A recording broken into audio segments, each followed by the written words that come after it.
Hello বন্ধুরা, চলে এসেছি আবার একটি রেসিপি নিয়ে। আজ তৈরি করে দেখাবো আলু বেগুন ভাজা, একসঙ্গে ভাজার রেসিপি।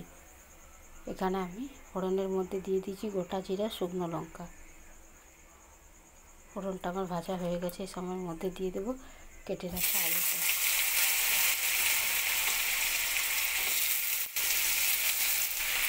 গোটা জিরা, শুকনো লঙ্কা ফোড়ন দিয়ে আলুটাকে আমি সমস্ত দিয়ে দিই।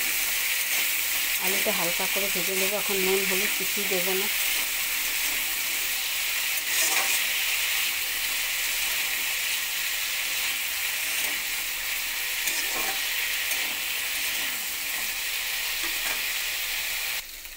আলুটা মাছের মধ্যে নাড়াচাড়া দিয়ে নিচ্ছি, নাহলে তলায় লেগে যাবে।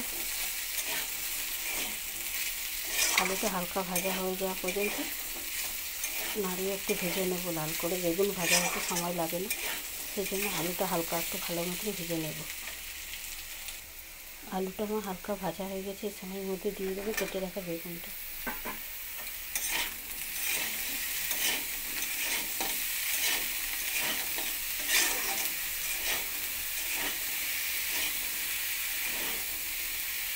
বেগুনটা দিয়ে আবার একসঙ্গে আলু বেগুন ভেজে নেব।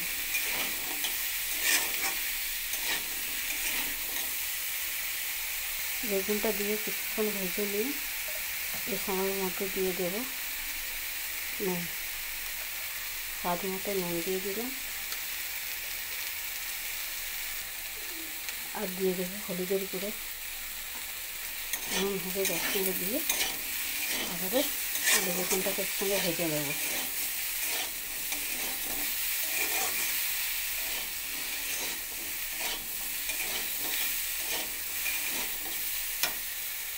আলু বেগুনটা ভাজা হয়ে গেছে হালকা। এই সময়ের মধ্যে দিয়ে দেবো একটু লঙ্কার গুঁড়ো,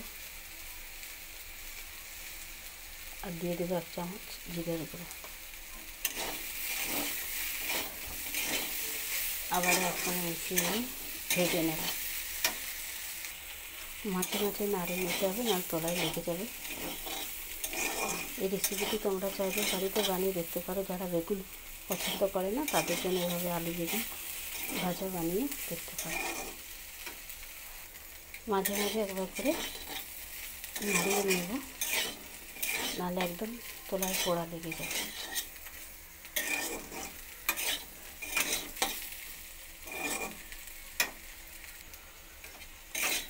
এই যে ভাজাটা আমার হয়ে গেছে, কড়াই ছেড়ে যাচ্ছে।